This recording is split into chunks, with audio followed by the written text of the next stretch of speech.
Tal vez sí lo he escuchado.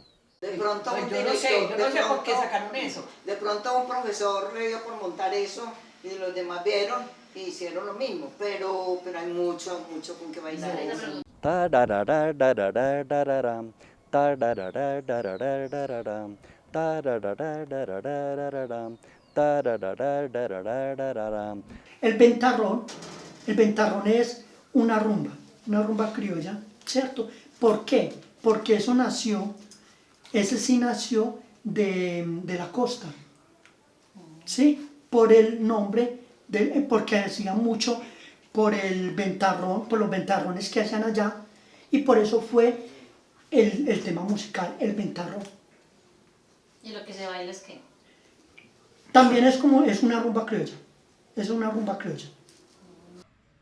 Hay grupos o hay una coreografía de lo que llamamos el porro paisa, que es el ventarrón, que es muy reconocida a nivel nacional, y que esa coreografía en particular hizo que mucha gente planteara que así es que se baila el porro paisa. El primer rumba que nosotros tuvimos fue el ventarrón. Nosotros trabajamos con la parte del ventarrón y teníamos un error. Pensamos que el ventarrón era una danza como tal. Y no. Entonces era un tema musical con este nombre y el ritmo era porro o rumba paisa. Entonces ahí fue el primer tema que yo bailé y empecé a proyectar.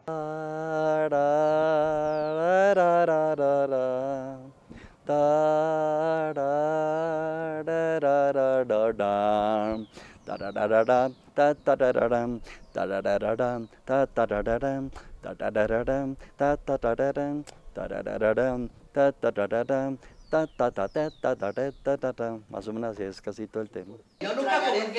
Y siempre discutimos, siempre en las reuniones que teníamos con William, que es el que más alega que el porro paisa es el ventarrón. Ah, sí, él se le metió, pero a él.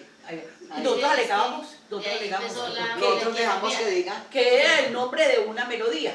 Eso era. No un baile. Eso Un era. baile. Es una melodía. Es una melodía, no un baile. Es un título Y de nosotros un lo tema. alegábamos con eso en las reuniones. El título de una Es un melodía. título de un tema. Compartimos pues como ese criterio de que el porro paisa como tal en Antioquia no existe, sino que existe la danza del ventarrón cuya parte rítmica, parte musical es una rumba, ¿sí? Ya lo que conocemos como porro es el que ya conocemos como el porro marcado y el porro de salón. Hoy quiero compartir con ustedes algunas de mis apreciaciones acerca de la danza del ventarrón. Es una danza del repertorio folclórico antioqueño, localizada en el municipio de Girardota, Antioquia, y recolectada en la vereda de San Andrés por el maestro Oscar Bajos, quien hizo algunas de las primeras propuestas coreográficas para desarrollar esta danza. Diría que se distingue en la forma coreográfica algunas formas de herencia española por el manejo de cuadrillas y de cruces entre filas, entre diagonales. Pueden desarrollarse también algunos círculos. La temática de la danza es recreativa, aunque también al manejar la danza de pareja tomada podríamos decir que maneja cierto tipo de galanteo. Dentro de estos galanteos precisamente encontramos dentro de sus formas algunas venias que también hacen referencia de pronto a esta herencia de las danzas europeas. El paso básico que se retoma en esta danza para nosotros es un paso de rumba, como de rumba criolla, pero ejecutado de manera lateral. También incluye algún tipo de paseo donde incluye la torsión de torso y cadera. El único tema que yo conozco en estos momentos que se baile como porro paisa lleva como nombre el ventarrón. Y aquí el ventarrón lo utiliza mucho una bailarina que acá que llama Jenny Capien, que lo tiene montado con coreografía en un grupo de danza, sí. Yo también fui bailarín de danzas hace muchos años acá y bailamos también con ese tema. Estamos hablando más o menos del año 1968. Hablando del ventarrón, empezó como informe muy directo, baile de pareja, baile de salón, entonces siempre son de pareja pegada y con algunos pasos básicos dentro del mismo baile.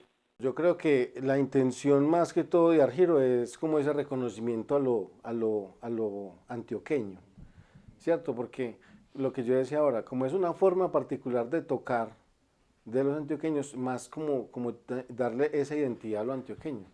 Porque si usted menciona porro, seguramente a cualquier persona que le gana porro, de una se los lleva para la costa. Nunca va a pensar en un tema musical o algo que hoy en día todavía hay mucha gente componiendo, cantantes reconocidos, y toda esta gente que sale hoy en día cantando música popular tiene que ver también con este género musical. Digamos, como una segunda faceta, ¿cierto? Entonces es más por el afán de Argiro darle ese tinte que sea antioqueño y que sea algo tradicional de Antioquia, ¿cierto? Como algo que se reconozca que es de aquí, que tiene sus diferencias, que es distinto al otro porro, como para hacer esa pequeña diferencia, que si es porro es de allá, y si era rumba, o mencionando la rumba, es entendiendo lo que es lo antioqueño. El ventarrón, que era un ritmo de orquesta, y lo tocaban con música de cuerda. O sea, que le tenían bandola, le tenían triple, le tenían guitarra, el requinto. Ya, eso era lo que tocaba las canciones. El ventarrón es una creación coreográfica, ¿cierto? No sé si no sé si hay una canción que tenga el nombre del ventarrón, no puedo decirlo en este momento, ¿cierto? No tengo esa nombre. Ventarrón, composición de, no sé, el ventarrón como tal. Muy probablemente sí es una composición musical y utilizaron, como pasó con el jaleo sanjuanero, pues más recientemente, ¿cierto? Que está la canción y con eso crearon una muestra dancística. Pero sin ahondar en este asunto investigativo, porque digamos esto pues es una postura irresponsable, pero yo diría que esto fue un tema musical que pudo haber sonado en esos espacios sociales y que le gustó a algún coreógrafo sin considerarse coreógrafo, ¿cierto? Y se volvió una danza, porque se empezó a escuchar, como en diciembre, que se escuchan muchas canciones que no escuchan sino en diciembre, como en las fiestas, que tú vas a una fiesta, bueno, ahora ya hay de todo, pero si vos veías las fiestas de mi papá en el año 75, en el año 80, en el año 85, muy probablemente cambiaban algunas canciones, pero estaban las mismas canciones porque eran los mismos LP que tenían, ¿cierto? Allá no había internet para buscar otras canciones. Uno como hacía las fiestas con la música que tenía, y muy probablemente con esa música que tenía, y más en los pueblos y en las veredas, con que se bailaba con la música que uno tenía. Y entonces si había fiesta en otra parte, me imagino que también se prestaban los LP. Entonces, ¿qué pasaba? Esa canción sonó, y sonaba, y sonaba, y sonaba, ¿cierto? Sonaba, bailémosla.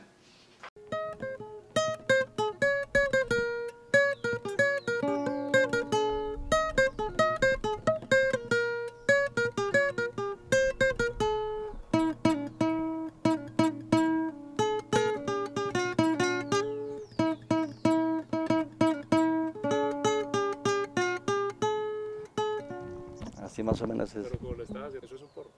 Sí, eso es un porro, sí, es un porro. Pero los grupos, por ejemplo, en Antioquia, yo digo que eso es pereza. Es pura por pereza. Consideran que es el único bambuco, el único pasillo, el único Mire, anteriormente porro, todo el mundo la única parranda.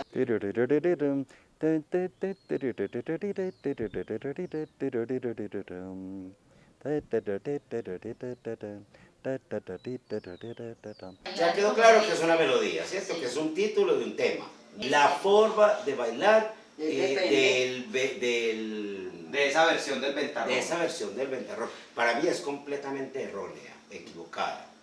Primero, yo nunca tengo, pues no tengo registro de que hubiera campesinas que mostraran los cucos bailando.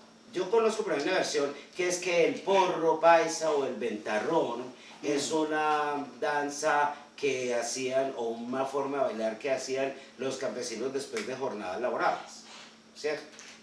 Y entonces resulta que la campesina no iba así de repolluda a meterse bajo un cafetal. Lo que pasa es que es escuela. Y con un ramo de flores de este tamaño en la cabeza, ¿cierto? Yo no sé, eso son creaciones y No, yo al respecto solo tengo preguntas. Un porro publicado en marzo de 1945. Entonces estamos hablando de un momento en que la industria discográfica es muy limitada, las técnicas de grabación son muy limitadas, el sonido entonces viene a ser un sonido muy particular, monofónico, grabado pues todo en bloque, pero aparte de eso, lo más importante es lo musical. Para mí es un porro mal logrado, pues porque estamos hablando de 1945, Lucho Bermúdez llega al sur, enviado por la RCA a Buenos Aires.